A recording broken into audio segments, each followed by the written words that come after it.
महिमा तेणु ये भक्ति कौन भक्ति की भली जिनस हाँ कहला सालोक्य साष्टि सारूप्य स्वामी पयत यमान न ग्रंथि बिना मत सेवन जना मसेवन जना तीन अगृहती कौन सालोक्य साष्टि सामीप्य सारूप्य एकत्व भाव चारि प्रकार मुक्ति जन को जदि प्रदान करा जाए जने भक्त को से न गृहती से माने ग्रहण करती ना कारण से माने मत सेवन जना ये भगवान को सेवा नियुक्त से ये सेवा सुख प्राप्त हुए जद्वारा ये मुक्ति को मध्य से स्वीकार करे तेणु ये गोपाल चक्रवर्ती एठी से मुक्ति उपर विशेष गुरुत्व देछन्ति हरिदास ठाकुर को एठी अपमान देछन्ति तेणु कोटि जन्मे ब्रह्म ज्ञाने जय मुक्ति न एक यही कहे नामा भाषे से ही मुक्ति है ये कौन नाम आभाषा खाली नाम आभाषा मुक्ति हो ये कहते कोटि ब्रह्म ज्ञान रे मध्य मुक्ति होनी मुक्तिटा एत सहज हाँ सहज भक्ति आगे मुक्ति अति तुच्छ हाँ मसेवन जना न गृहती हाँ मुक्ति चतुष्टय हरिदास कहे न कहने करो संसार शास्त्र कहे नाम भाष मात्र मुक्ति है नाम भाष है माने मुक्ति है नामार आभास सूर्य आसबार आभास जे पसरा पाटिगला दिन सकाल सी कोईली नौरा बंधु सूर्य आसीजे आभास आसीगला तेणु भक्ति सुख आगे मुक्ति अति तुच्छ है अतएव भक्तगण मुक्ति नाही लाय भक्ति कृष्ण भक्ति आगे मुक्ति अति तुच्छ तेणु भक्त माने या ग्रहण करते नहीं बोले तत्साक्षात् करणाह्लाद विशुद्धा बधिष्ठितस्य मे सुखानि गुष्पदायन्ति ब्रह्मण्यपि जगद्गुरु हे जगद्गुरु मु आपणकर स्वरूप साक्षात लाभ करी आह्लाद रूपक विशुद्ध समुद्र अवगाहन करियछि अन्य समस्त सुख मो निकट गोस्पद मन भगवान को दर्शन सुख भगवान को सेवन सुख एते समुद्र भली विस्तार अनंत गंभीर तेणु अन्य सुख एपरि ब्रह्म ज्ञान सुख मध्य गोस्पद तुल्य प्रहलाद महाराज कहते विप्र कहे नामा भाषे जदि मुक्ति न तबे तुम्हारा नाक काटी करो निश्चय गोपाल चक्रवर्ती कहछि जदि नामा भाषा मुक्ति हेबनी ताहले तुमर नाक तेबे तुमर नासिका छेदन करिबी हरिदास कहन जदि नामा भाषे मुक्ति न तबे आमर नाक काटी मु यही सुनिश्चय आ तमे काटिबो कोन मो नाक काटिबी जदि नामा भाषा मुक्ति न होची सुनी सभा सद उठे हाहाकार करी मजुमदार से विप्रे करिला अधिकार बो बड़ाई पुरोहित तारे करिला भर्छन घटपटिया मूर्ख तुई भक्ति कहाँ जान पुरोहित बलराम आचार्य गोपाल चक्रवर्ती को भर्सना करी कहले तुम्हें जने घटपटिया निर्बोध तार्किक भक्ति संबंध रे तुम्हें कौन बा जानिच कारण बलराम आचार्य होचंती हिरण्यगर्भ मुजुमदार पुरोहित हरिदास ठाकुर तुई कहलु अपमान सर्वनाश हबे तोर न हबे कल्याण तोर थर सर्वनाश हो तो हरिदास भली ठाकुर को हरिदास भली आचार्य को अपमानित कलु सुनी हरिदास तबे उठिया चलिला मजुमदार से विप्रे त्याग करिला हरिदास उठी पड़ेले मजुमदार से गोपाल चक्रवर्ती की परित्याग कले बाहर करदे कार्य सभा सहित हरिदास पड़िला चरणे हरिदास हासी कहे मधुर वचने तमा सबर दोष नाही ये अज्ञ ब्राह्मण तार दोष नाही तार तर्क निष्ठ मन ये अज्ञ ब्राह्मण ये तार्किक ब्राह्मण यार भक्ति ସମ୍ବନ୍ଧରେ କିଛି ଧାରଣା ନାହିଁ। ତର୍କେର ଗୋଚର ନହେ ନାମେର ମହତ୍ଵ। তর্কের গোচর নহে নামের মহত্ব, কোথা হইতে জানিবে সে এই সব তত্ত্ব। তর্ক দ্বারা ভক্তি মহত্ব নিরୂପଣ କରାଯାଇପାରେ। ତେଣୁ ଯିଏ ତାର୍କିକ ସେ କେମିତି ଭକ୍ତି ତତ୍ତ୍ୱ କଥା ଜାଣିବ, ଏହାର ମହତ୍ଵ କେମିତି ଜାଣିବ? ଯାହାର ଘର କୃଷ୍ଣ, ଯାହା ଘର କୃଷ୍ଣ କରୁଣ କୁଶାଲ ସବାର, ଆମର ସମ୍ବନ୍ଧେ ଦୁଃଖ ନାହକ କାହାର। ତମେ ସମସ୍ତେ ଘରକୁ ଫେରି ଯାଅ, କୃଷ୍ଣ ତୁମର ମଙ୍ଗଳ କରନ୍ତୁ। ପ୍ରଣାଦେବୀ ଶନିଚନ ତରୁଷନାମାନ ନମାନ ଜନ କୀର୍ତ୍ତନୀୟ ସଦା। ନିଜକୁ ଅତି ତୃଣ ଠାରୁ ହୀନ, ଦୁଃଖ ଠାରୁ ଅତି ସହନଶୀଳ ଭାବିକି ଏ ନାମ ଆଶ୍ରୟରେ ବଞ୍ଚିବା ଉଚିତ। তবে সেই হিরণ্যগর্ভ নিজ ঘরে আইলা, সেই ব্রাহ্মণ নিজ দ্বার মানা কইলা। সেই ব্রাহ্মণে নিজ দ্বার মানা কইলা। হিরণ্যগর্ভ ଯିଏକି ରଘୁନାଥ ଦାସଙ୍କର ବଡ ବାପା ସେ ଆସିଲେ, ଘରକୁ ଫେରି ଆସିଲେ ଏବଂ ସେଇ ଯୋଉ ବ୍ରାହ୍ମଣ ଗୋପାଳ ଚକ୍ରବର୍ତ୍ତୀକୁ ତାକୁ ଦ୍ୱାର ମନା କଲେ, ତୁ ଆଉ ଆସିବନି କାମ କରିବୁ। 3 ଦିନ ଭିତରେ ସେଇ ବିପ୍ର କୁଷ୍ଠ ହଇଲ, ଅତି ଉଚ୍ଚ ନାଶା ତାର ଗଲିଆ ପଡିଲ। 3 ଦିନ ଭିତରେ ତାର କୁଷ୍ଠ ରୋଗରେ ଆକ୍ରାନ୍ତ ହେଲା, ତାର ନାଶା ଛିଡି ପଡିଲା। ଚମ୍ପକ କଲି ସମ ହସ୍ତ ପାଦ ଆଙ୍ଗୁଳି, ଚମ୍ପକ କଢି ସଦୃଶ ଅତି ସୁନ୍ଦର ପାଦ ଆଙ୍ଗୁଳି, କିନ୍ତୁ କଣ ହେଲା? କୋକଡ ହଇଲ ସବ କୁଷ୍ଠେ ଗେଲ ଗଳି, ସବ କୁଷ୍ଠ ରୋଗରେ ଆକ୍ରାନ୍ତ ହେଲା, ଛିଣ୍ଡି ପଡିଲା।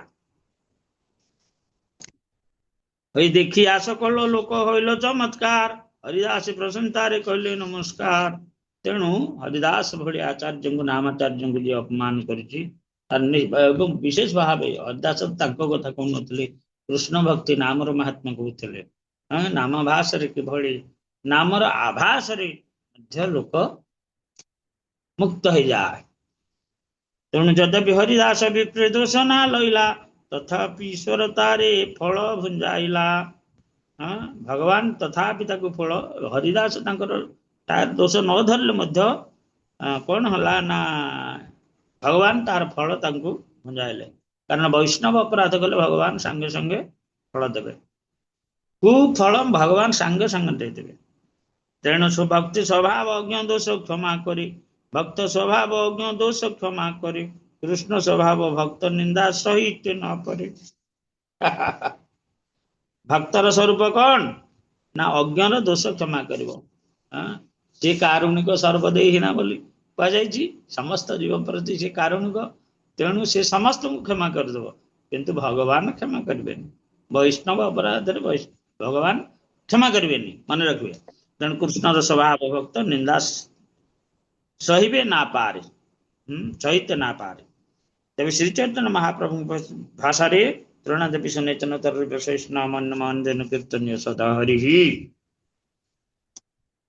ତେଣୁ ସର୍ବଦା ତୃଣ ଠାରୁ ହୀନ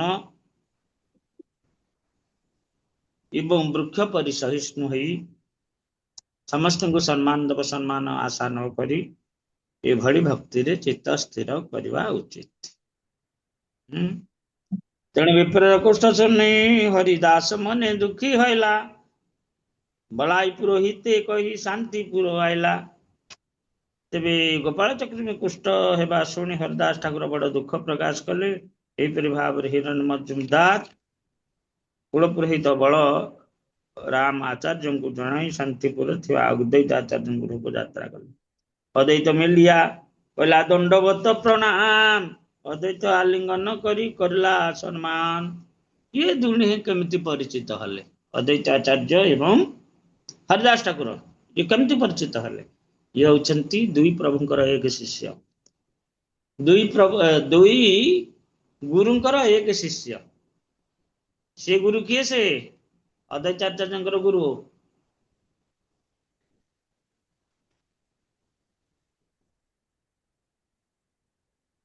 ହରେ କୃଷ୍ଣ।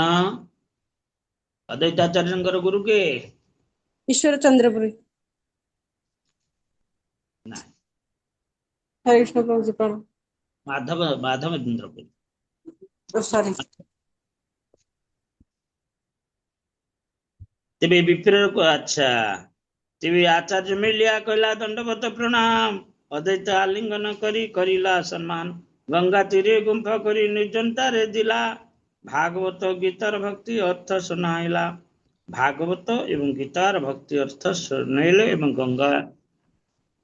କୂଳରେ ଗୋଟେ ନିର୍ଜନ ସ୍ଥାନରେ ଗୋଟେ ଗୁମ୍ଫାରେ ଗୋଟେ କୁଟୀର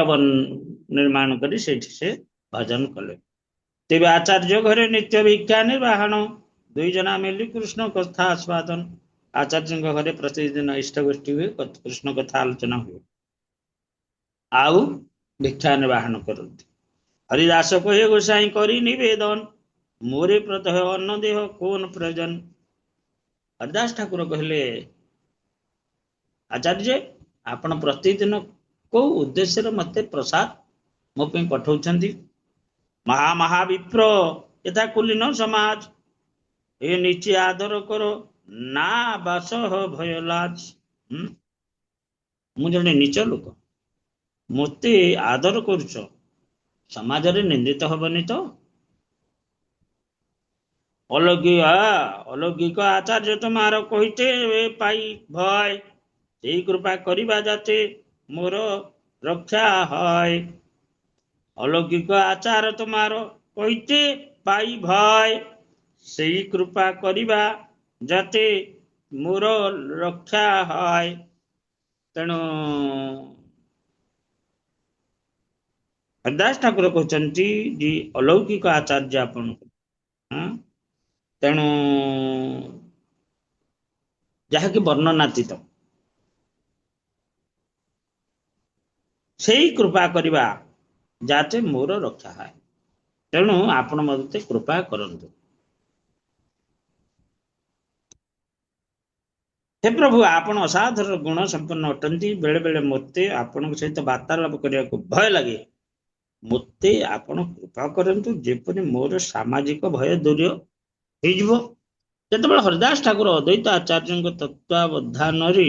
ରହୁଥିଲେ ସେତେବେଳେ ସେ ଶାନ୍ତିପୁରରେ ନବଦ୍ୱୀପବାସୀ କୁଳୀନ ବ୍ରାହ୍ମଣ କ୍ଷତ୍ରିୟ ତଥା ଅବଶ୍ୟ ସମାଜ ପ୍ରତି ଅତ୍ୟନ୍ତ ଭୟଭୀତ ଥିଲେ। ହରିଦାସ ଠାକୁର ଯବନ କୂଳରେ ଜାତ ହୋଇଥିଲେ ମଧ୍ୟ କାଳକ୍ରମେ ସେ ଏକ ପରମ ବୈଷ୍ଣବ ରୂପେ ପରିଗଣିତ ହେଲେ କିନ୍ତୁ ତଥାଗତ ବ୍ରାହ୍ମଣଙ୍କ ମାନେ ତାଙ୍କ ପ୍ରତି ପ୍ରତିହିଂସା ପରାୟଣ ହୋଇ ତାଙ୍କୁ ହେୟ ମନ କରିଥିଲେ। ବ୍ରାହ୍ମଣ ମାନେ ସଦାବେଳେ ବୈଷ୍ଣବ ମାନଙ୍କୁ ହେୟ ମନ କରିବେ ତାଙ୍କର କାରଣ କୁଳ ମର୍ଯ୍ୟାଦା ଆମେ ବ୍ରାହ୍ମଣ ଘର ଛୁଆ ଆମେ କିନ୍ତୁ ତଥାକଥିତ ବ୍ରାହ୍ମଣ ମାନେ ତାଙ୍କର ପ୍ରତିହିଂସା ପରାୟଣ ହୋଇ ତାଙ୍କୁ ହେୟ ମନ କରୁଥିଲେ। ତେଣୁ ହରିଦାସ ଠାକୁରଙ୍କ ମନରେ ଭୟ ହେଉଥିଲା ଯେ ଅଦ୍ୱୈତ ଆଚାର୍ଯ୍ୟ ତାଙ୍କ ସହିତ ମିଳମିଶା କରୁଥିବା କାଳେ କୌଣସି ବିପଦର ସମ୍ମୁଖୀନ ହୋଇପାରନ୍ତି। ସେ ଅଦ୍ୱୈତ ଆଚାର୍ଯ୍ୟ ହରିଦାସ ଠାକୁରଙ୍କୁ ପରମହଂସ ଜ୍ଞାନ କରୁଥିଲେ କିନ୍ତୁ ରାମଚନ୍ଦ୍ର ଖାଁ ପରି ଅନେକ ଲୋକ ତାଙ୍କର ପ୍ରତି ବିଦ୍ୱେଷ ଭାବ ପୋଷଣ କରୁଥିଲେ। ଅବଶ୍ୟ ଆମେ ମାନେ ରାମଚନ୍ଦ୍ର ଖାଁଙ୍କ ପରି ବୈଷ୍ଣବ ବିଦ୍ୱେଷକୁ ଭ୍ରୁକ୍ଷେପ ନ କରି ଅଦ୍ୱୈତ ଆଚାର୍ଯ୍ୟଙ୍କ ପଦାଙ୍କ ଅନୁସରଣ କରିବା ଉଚିତ। ବର୍ତ୍ତମାନ ଅଧିକାଂଶ ୟୁରୋପୀୟ ତଥା ଆମେରିକା ବୈଷ୍ଣବ ଆମମାନଙ୍କର କୃଷ୍ଣ ଚେତନା ଆନ୍ଦୋଳନରେ ଯୋଗ ଦେଇଛି। ତେଣୁ ଯଦିଓ ରାମଚନ୍ଦ୍ର ଖାଁ ସଦୃଶ ଇତର ମନୋବୃତ୍ତି ସମ୍ପନ୍ନ କୌଣସି ବ୍ୟକ୍ତି ଯଦି ସେମାନଙ୍କ ପ୍ରତି ଈର୍ଷାନ୍ୱିତ ହୋଇ ଉଠେ ତେବେ ବ୍ୟକ୍ତି ସେ ଅଦ୍ୱୈତ ଆଚାର୍ଯ୍ୟଙ୍କ ପଦାଙ୍କ ଅନୁସରଣ କରି ସେମାନଙ୍କୁ ବୈଷ୍ଣବୋଚିତ ବ୍ୟବହାର କରିବା ଉଚିତ। ଯଦିଓ ସେମାନେ ହରିଦାସ ଠାକୁରଙ୍କ ପରି ଉନ୍ନତ ଭକ୍ତ ନୁହନ୍ତି ତଥାପି ସେମାନେ ବୈଷ୍ଣବ ଧର୍ମ ଗ୍ରହଣ କରିଥିବାରୁ ସେମାନେ ବୈଷ୍ଣବ ସମାଜରୁ ବହିଷ୍କାର କରିବା ଉଚିତ ନୁହେଁ। କିଏ ସେ ବିଦେଶୀ ଭକ୍ତ ମାନ କୋଉ ଯାଏ ପଢିଥିଲେ?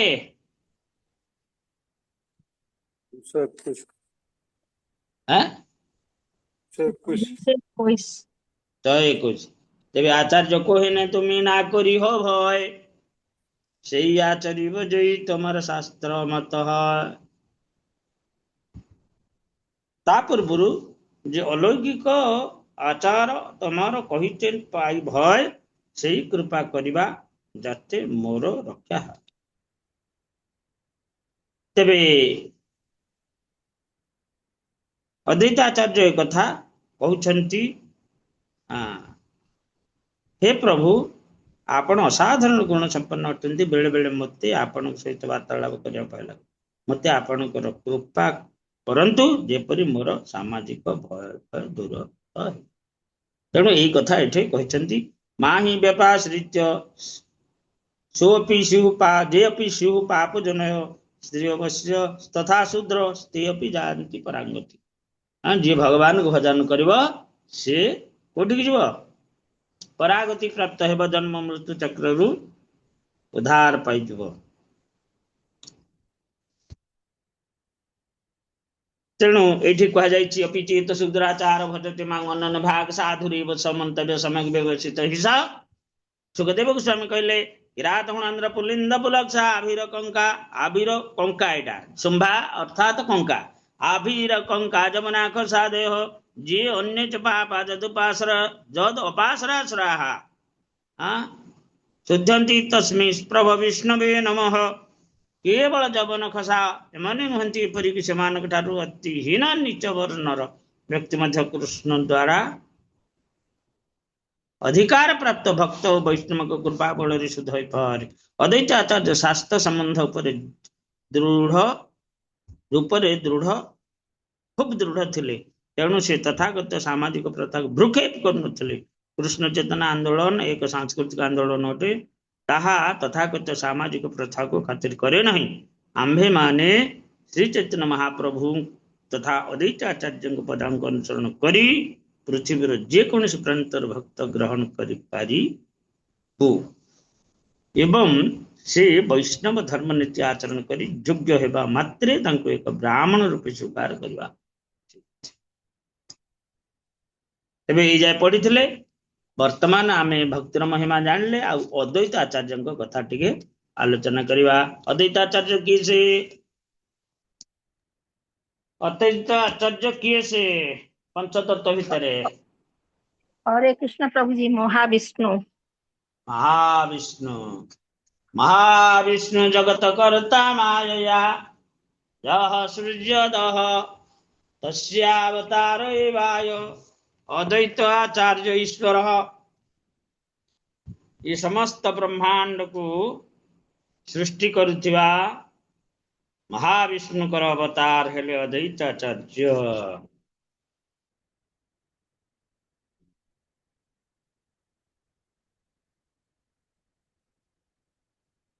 वंदे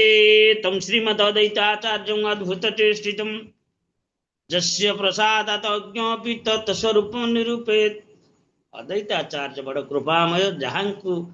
आराधना कले तांको कृपारु अज्ञ व्यक्ति मध्य विज्ञ हो जाए जय जय श्री चैतन्य प्रभु नित्यानंद जय दैत चंद्र जय गौर भक्त वृंद तेबे अद्वैत आचार्य गोसाई साक्षात ईश्वर जार महिमा नहे जीवेर गोचर सचराचर सर जिते जेह करे मन ता होइते ए ब्रह्मांड हईल रचन महाविष्णु सृष्टि करे न जगतादि कार्य तार अवतार साक्षात अद्वैत आचार्य तेबे सहाय करे न सही सहाय करे न तार लया प्रधाने कोटि ब्रह्मांड करे न तार इच्छा निर्माणे कोटि अंश कोटि शक्ति कोटि अवतार ये तो लया सृजे पुरुष सकल संसार कोटि कोटि अवतार केमती हैला सब तो अवतार तो क्षीराब्दी साई विष्णु का ठार आसंती अरे क्षीराब्दी साई गर्भोद साई ए भली जेते अनंत कोटि ब्रह्मांड रे से क्षीराब्दी साई रूपे एवं गर्भोद साई रूपे निजको विस्तार करछंती तेणु कोटि अंश कोटि शक्ति कोटि अवतार ये तलया सृज पुरुष सकल संसार आपने पुरुष विश्व निमित्त कारण अद्वैत रूपे उपादान हय नारायण एवं अद्वैत आचार्य निजे ये महत्त्व सृष्टि करी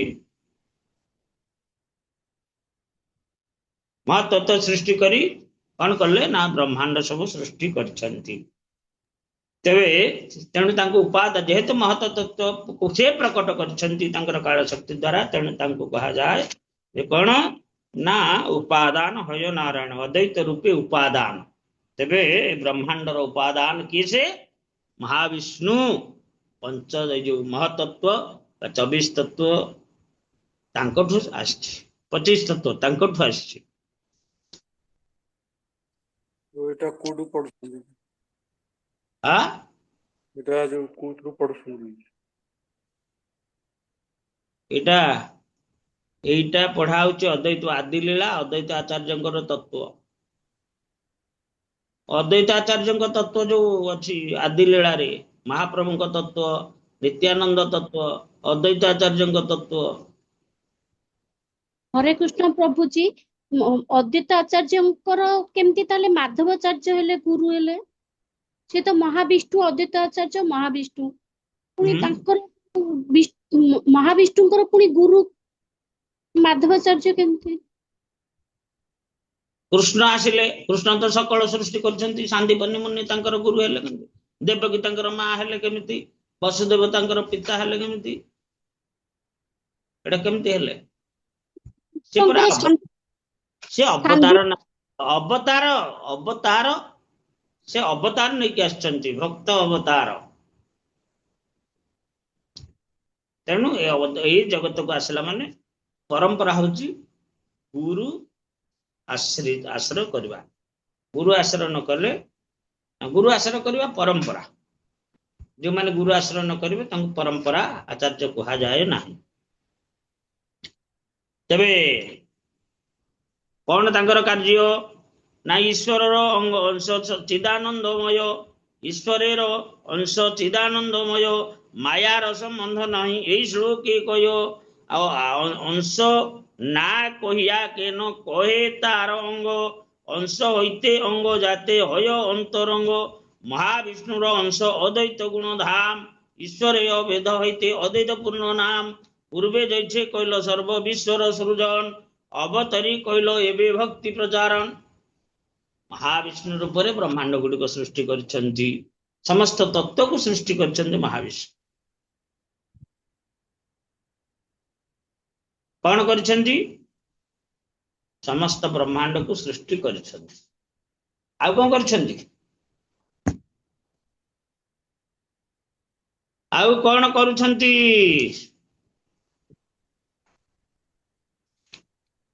महाविष्णुकर श्लोक केतोटी ना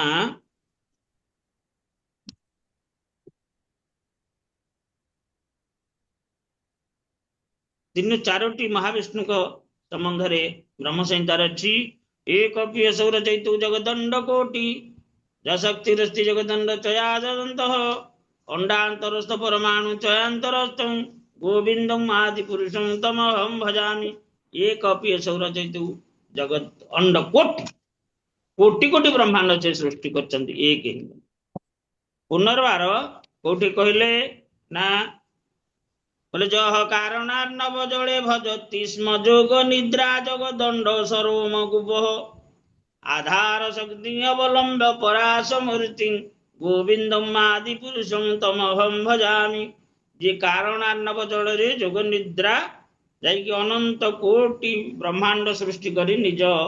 लोमक ऊपर सब धारण कर रखछंती कि बड़ी ना डिमिरी गछ भलिया तेणु जसैक निशोषित कालंग मथावलंबे जीवंती लोम बिलजा जगदंड नाथा विष्णु मान सह्यजस्य काल विशेष गोविंद आदि पुरुषं तमहं भजामि ए डिमिरी फलटा रहिबो रहिबो ता गछरे केतेबेले जाय रहिबो ना जेतेबेले पाचि जीवो से नोथुकिनी तळे पड़ी जीवो ये महाविष्णुकर ब्रह्मांड माल माल हो जालोम कूपे थाए रही तेणु तांको लोमकूप को आश्रय करी ब्रह्मांड गुड़ाक रही अर्थात समस्त ब्रह्मांड तत्वर मूल कारण होते महाविष्णु तेणु तापरे क्रमानुसार कौन कले ना ये जड़ ब्रह्मांड गुड़िक सब कौन पड़ी रहा लीला किसी हेलानी घर द्वार कली एते पैसा खर्च करी कहीं तो हेठे जाके रही रहा पड़ो ना आते पैसा खर्च करी घर तैयारी कल एते पैसा खर्च करी घर तैयारी कली जदि भड़ा दे घर परिवार चार मटा कोठी मिल तेणु घरे भगवान कौन कले कोटि कोटि ब्रह्मांड सृष्टि कले अरे एतिरे किछि तो लीला कहीं संगठित होनी सब जड़वत कौन विरजारे भासुची तेणु भगवान प्रत्येक ब्रह्मांड भितर प्रवेश कले हाँ प्रवेश करी कौन कले समस्त ब्रह्मांड को कौन कले क्रियाशील करेले ब्रह्मा को सृष्टि कले समस्त जीवात्मा मान को ब्रह्मांड भीतर को आनी तापर से मध्य जोग निद्रा रे शयन कर सृष्टि हेले क्षीरोद साई विष्णु ये भगवान कर एक अंश ये संपूर्ण दायित्व नहीं परित्राण साधना विनाश दुष्कृतम धर्म संस्थापनार्थाय संभवामि जुगे जुगे समस्त अवतार आसती एवं सी दुष्कृत विनाश करी साधु सन्त को उद्धार करिवार दायित्व नहीं इपटे कि ये कौन कर जैक निश्चित काल मथावलंब लोम आ जिते बड़े निश्वास नियंती समस्त ब्रह्मांड गुड़िक तत्व गुड़िक भितर पशिया जिते बड़े प्रश्वास नियंती निश्वास छाड़ती से समस्त ब्रह्मांड गुड़िक सब कौन ये बाहरी ता भीतर हाँ ब्रह्मा से समय तो कहूँ ब्रह्मांकर 100 वर्ष हिसाब से ब्रह्मा हिसाब से 100 वर्ष तेरे जहाँकर निश्वास प्रश्वास समय ब्रह्मांकर 100 वर्ष बा मनुष्य हिसाब से 2.5 वर्ष तेरे पूर्वे जाइछे कहल ग्रंथकार कविराज गोस्वामी कहते पूर्वे जाइछे कले सर्व विश्वर सृजन अवतरी कहल ए भक्ति प्रचारण समस्त विश्व सृष्टि करदेल सेना सृष्टि से जीव सृष्टि हेले से उद्धार पाइबे केंती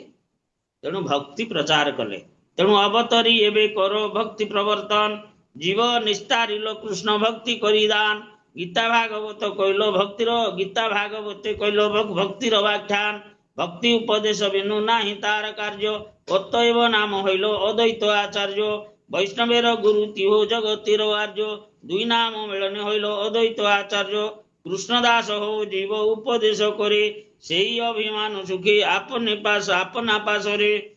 कृष्णदास अभिमान जे आनंद सिंधु कोटि ब्रह्म सुख नुहे तार एक बिंदु सेवा सुख सहित ये ब्रह्म सुख गोटे बिंदु सदृश यदि सेवा सुख समुद्र हुए गोटे जल बिंदु सदृश होची ब्रह्म सुख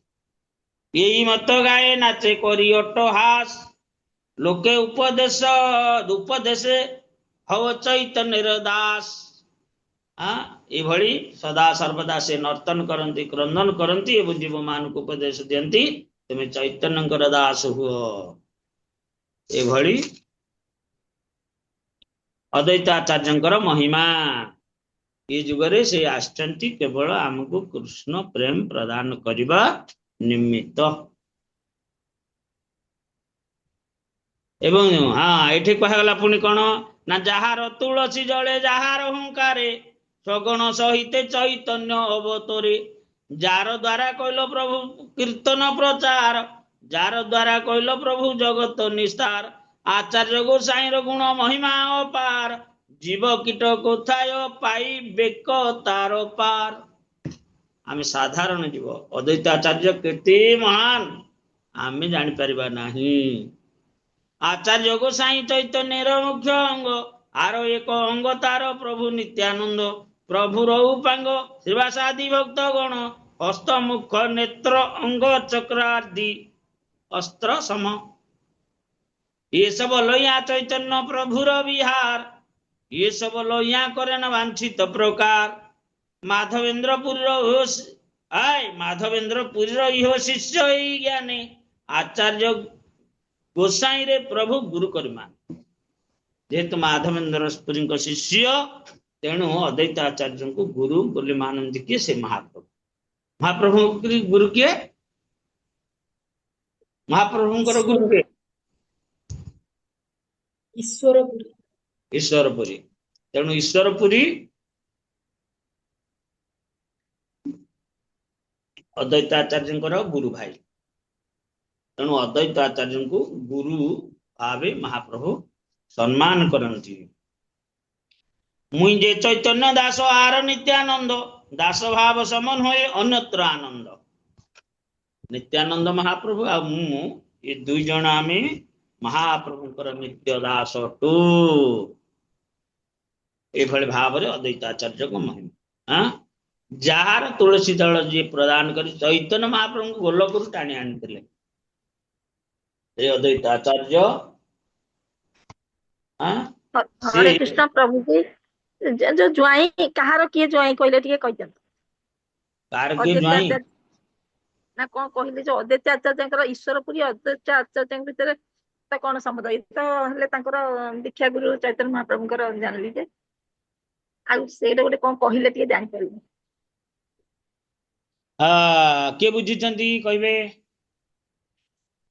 मनोहरण माता कहलो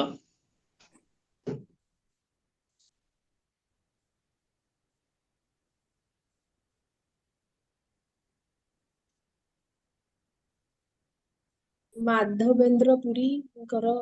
जो शिष्य हेले अद्वैत आचार्य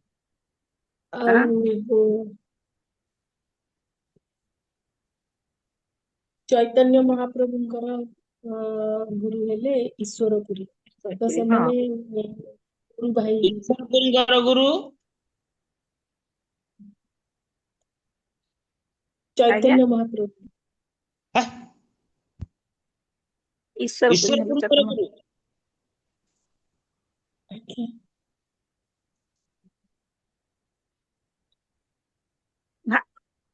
ये भारती कौन केशव भारती मु गोटे प्रश्न पचारते आपण याडू साडू कहते महाप्रभुंकर गुरु हेले ईश्वरपुरी ईश्वरपुरींकर गुरु किए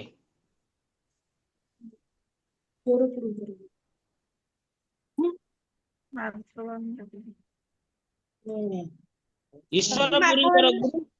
ईश्वर हाँ माधवेंद्र पुरी हाँ ईश्वरपुरींकर गुरु माधवेंद्र पुरी अद्वैत आचार्यंकर गुरु माधवेंद्र पुरी तेणु अद्वैत आचार्य ईश्वरपुरी दुई जन कौन गुरु भाई दुई जन गुरु भाई हाँ जनकर शिष्य से माने अद्वैत गुरु भाई जनकर शिष्य गुरु भाई आज्ञा महाप्रभुंकर गुरु हेले ईश्वरपुरी तेबे अद्वैत आचार्य महाप्रभुंकर कौन हबे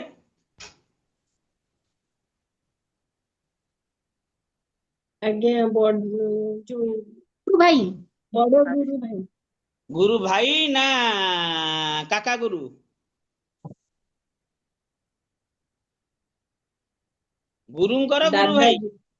गुरुंकर गुरु भाई